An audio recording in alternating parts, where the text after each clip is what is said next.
नमस्कार दोस्तों, धर्म कर्म यूट्यूब चैनल पर आपका स्वागत है। अगर आप भी राधे कृष्णा के भक्त हैं तो कमेंट्स में राधे कृष्णा जरूर लिख के जाइएगा। तो चलिए शुरू करते हैं आज की प्रस्तुति। हजारों वर्ष पहले जब वेदों का बोलबाला था, भारतीय समाज में स्त्री पुरुष के बीच भेदभाव नहीं बरता जाता था। इसके फलस्वरूप समाज के सभी कार्यकलापों में दोनों की समान भागीदारी होती थी।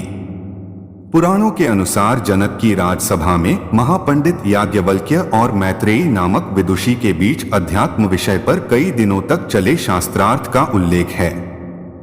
याज्ञवल्क्य द्वारा उठाए गए दार्शनिक प्रश्नों का उत्तर देने में विदुषी मैत्रेयी समर्थ हुई। पुरुष चाहे कितना बड़ा अक्लमंद हो, ऐसी कुछ बातें पृथ्वी पर मौजूद हैं जिन्हें समझना संभव नहीं है। ऐसी बातों में प्रमुख है नारी। लेकिन जीवन के कुछ बारीक मसलों को लेकर मैत्रेयी द्वारा पूछे गए प्रश्नों का उत्तर देने में असमर्थ होकर याज्ञवल्क्य डगमगाए। अंत में उन्हें हार माननी पड़ी। स्पष्ट है कि नारियों की महिमा उस युग में उन्नत दशा में थी। एक पुरुष की पहुंच के बाहर की बारीक संवेदनाओं का अनुभव एक स्त्री कर सकती है। पुरुष अपनी बुद्धि से संचालित है, जबकि नारी अपनी आंतरिक संवेदनाओं से संचालित होती है। बुद्धि बाहर से संचित की जाती है।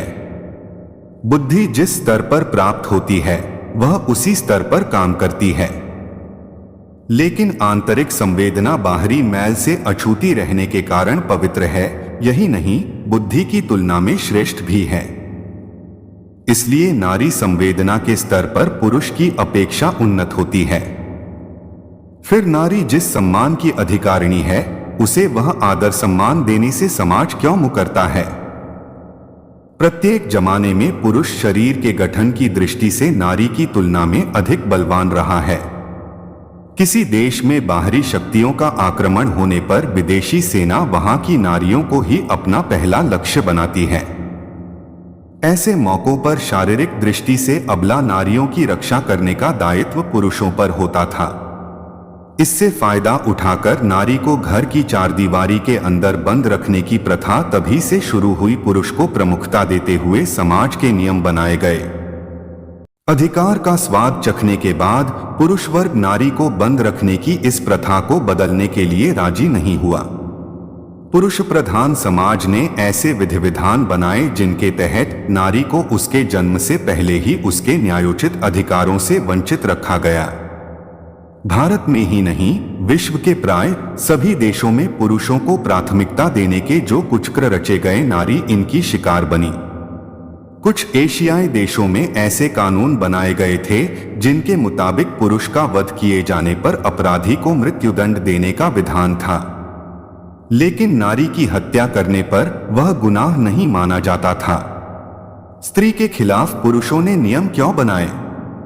इसलिए नहीं कि उसने स्त्री को अपनी तुलना में निम्न स्तर का समझ रखा था, बल्कि स्त्री उसकी तुलना में श्रेष्ठ है। इस सत्य को समझने से उत्पन्न डर के कारण ही उसने ऐसे नियमों का निर्माण किया। किसी बुद्धिमान पुरुष को और कोई नौकरी नहीं मिली, एक स्कूल में बच्चों को पढ़ाने का काम ही मिला।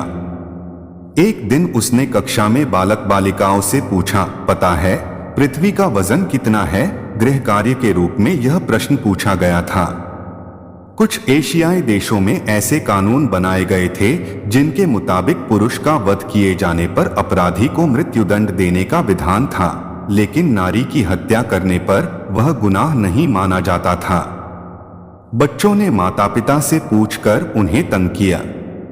कुछ अभिभावकों को उत्तर मालूम नहीं था। शेष माता पिता ने अपने अपने अंदाज से मोटा मोटी कोई संख्या बताई। अगले दिन कक्षा में छात्रों ने प्रश्न के अलग अलग उत्तर दिए। सारे ही उत्तर गलत हैं कहते हुए उस बुद्धिमान शिक्षक ने ब्लैक बोर्ड पर कई अंकों वाली एक संख्या लिखकर बताया, यही सही जवाब है। सर, मेरा एक डाउट है। एक बच्ची उठ खड़ी हुई।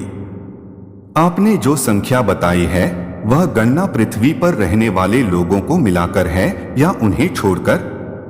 बुद्धिमान शिक्षक निरुत्तर था। उसने सिर झुका लिया। स्त्री को समझने में नाकाम रहा है पुरुष।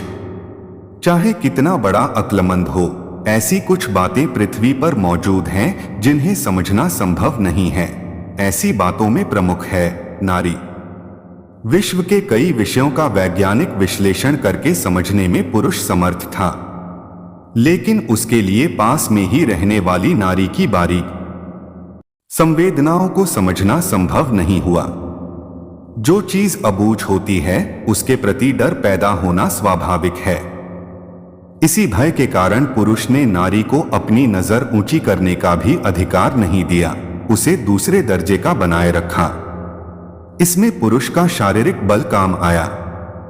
फिर अपने बुद्धिबल से उसने ऐसा कुचक्र रचा जिसके प्रभाव में पड़कर नारी को सदा पुरुष की छत्रछाया में रहना पड़ा। नारियों ने साहस के साथ उठकर इस स्थिति को रोकने का कोई प्रयत्न किया नहीं। सक्रिय जीवन जीना बंद करके पुरुष के साये में सुविधाजनक जीवन जीने के लिए वे भी तैयार हो गई। किंतु यही सत्य है कि स्त्री के सामने पुरुष या पुरुष के सामने स्त्री निम्न नहीं है। स्त्री और पुरुष को अलग करके देखने की कोई जरूरत नहीं है। दोनों के बिना परिवार, समाज, दुनिया कुछ भी पूर्ण नहीं होगा। तो दोस्तों, आज के लिए बस इतना ही। अगर आपको हमारा वीडियो पसंद आया हो तो इसे लाइक, शेयर और सब्सक्राइब जरूर करके जाइएगा। तब तक के लिए जय श्री राधे कृष्णा।